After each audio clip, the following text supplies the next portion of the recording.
Hey everyone, welcome back to my channel. My name is Mandy and today we're going to talk about the exploring countries and cultures as like a year-end review type of thing.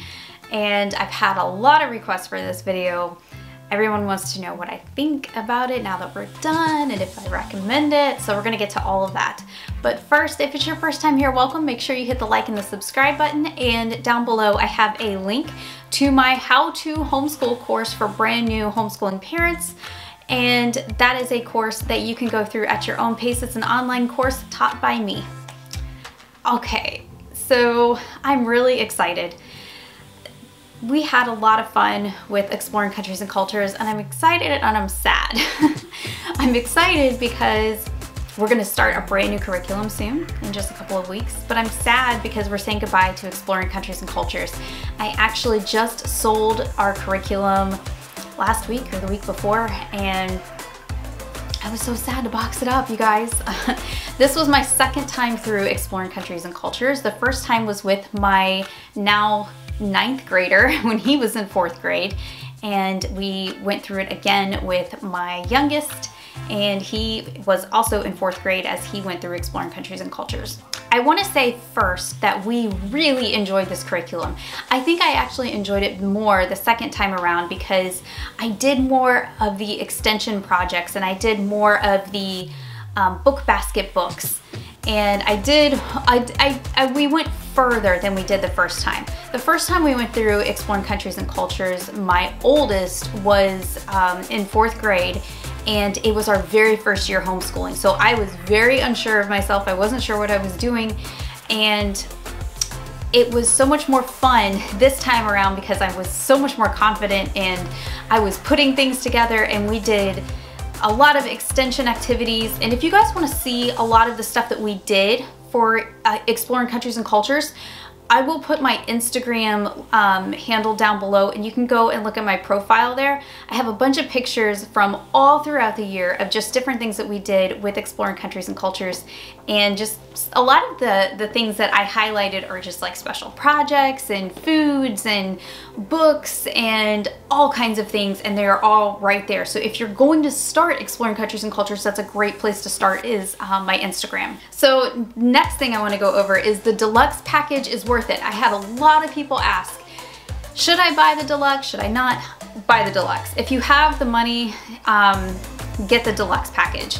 There's a lot of books that come with it in the deluxe package that we found really useful, that I know that I probably would have gone out and bought myself had it not come in the box with his stuff. So I totally recommend getting the deluxe package. We enjoyed the deluxe package. And I think there's actually more readers in there as well. So there's other things in there that you can get that kind of just bring it alive a little bit more. So the only thing that I really didn't like was the art. I was not a fan of the global art book. Now I know if you go into my Father's World groups, a lot of people say the same thing about that book. They either love it or hate it. I'm kind of in the middle. Some of the projects were great. I was able to modify them. Don't be afraid to modify art projects. You can totally do that. Like if you don't have the right paint, you know, use colored pencils or something else. You can totally modify and, you know, and tailor those projects to whatever you have on hand. So we either just really didn't like the projects, or we just, you know, we really didn't have material to even like get around modifying that type of project. So a lot of the projects we didn't do, and actually we swapped it out with Yellow Spot Sun. And we've been using her art programs for the last couple years. I love Yellow Spot Sun, and we found a lot of the Renaissance painters and things like that are actually in one of the art programs that we have of hers, and my son used those, and those were so much easier to get through.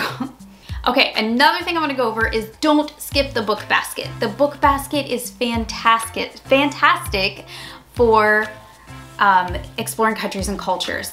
Now I had in the appendix, I've showed you guys this before, especially on Instagram. In the teacher's manual, in the appendix in the back, they have a list broken down by week, and they list out like 30 different books for each week that would accompany the Exploring Countries and Cultures curriculum. And they even have it broken up in subjects. So like some of them are good for math and some of them are good for science. And some of them are good for, you know, the specific country you're studying. And they even have like a little area on there where it tells you like a recommended grade, which is perfect because some of them were preschool books and some of them were for like 6th grade.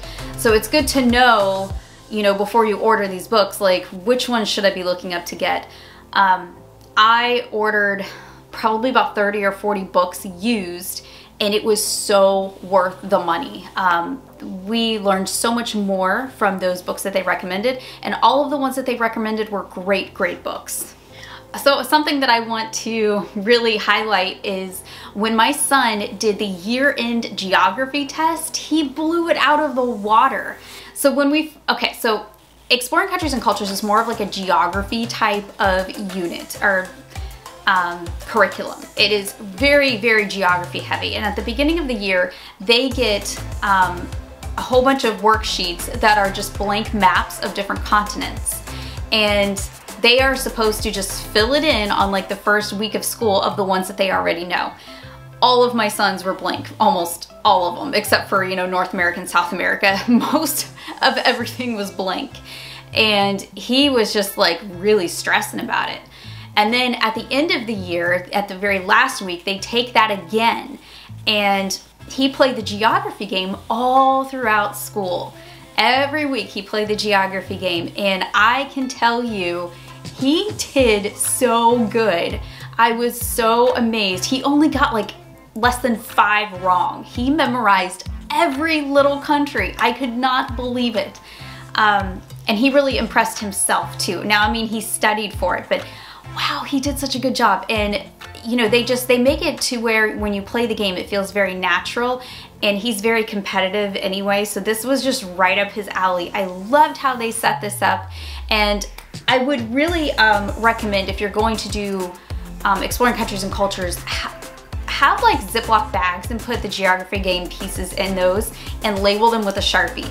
That was really, really helpful for us to keep all those pieces together, and that way he could go back and use them again.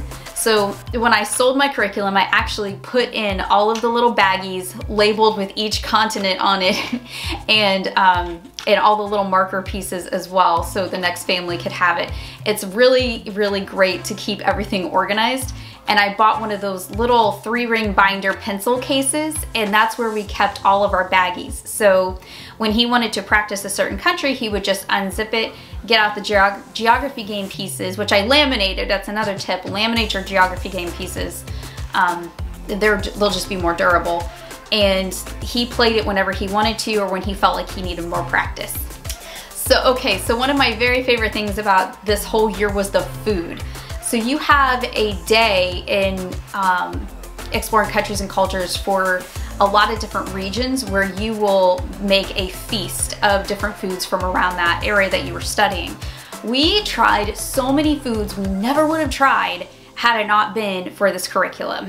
And I searched on Pinterest for a lot of them. I found all kinds of different foods and things to eat. We decorated the house. Each time we would decorate our table, we would decorate our dining area, and we would make it like a little party every couple weeks when we had something. One of my favorites though was the cake. I made a Canada flag cake with my son. So we did like a sheet cake, and we made it, you know, with white frosting.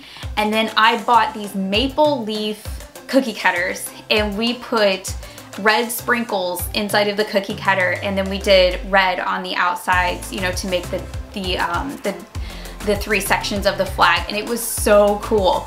Now, I haven't used those cookie cutters since, but it was so worth it. It was worth like $5 to get those cookie cutters to make that cake, because that was really fun. And I remember him holding up this cake like it was a masterpiece because he worked on it for so long. It is a great family project to do. My Father's World does a great job of incorporating foods and things, and I think that it's a great way to get the whole family involved, because who doesn't want to be involved when there's food? Let's just be real. So, you know, in my family, we love food. So it was a great way to get everybody involved in talking about the certain things that he was learning in school. Lastly, I just want to touch on external things that you can do to kind of help things come alive. So when you do the different countries, one of the things that we would do is look up YouTube videos for that country. There's tourism videos and all kinds of things for each country. So look at those, pre-screen them, of course, pre-screen your YouTube videos, and then take a look at those. And you can find, like when you go to Egypt, you can, there's so many different things. You can actually do like a 3D tour of museums and things like that from specific countries that you never would have been able to do, you know, had you not even looked it up. So look up those external resources. You will find that it really gives a new perspective and a new layer of depth to each country that you visit. So that is all I have for you today. I hope that this was helpful for you if you were considering My Father's World Exploring Countries and Cultures. We had a blast. I'm so going to miss it, but I'm really excited because we're starting the new, or the next one in line of the Explore progression for My Father's World, which is Creation to the Greeks. So we're gonna start that in a couple weeks. I'm really looking forward to it. It looks like such a fun curriculum. I haven't done Creation to the Greeks, so it's gonna be new to me and him. So watch for that on my Instagram and right here on YouTube. So make sure that you are subscribed to get the notifications, and hit that little bell too, and then you'll get a notification every time a new video pops up on my channel. I will see you guys in the next video. Have a great rest of your day and happy homeschooling.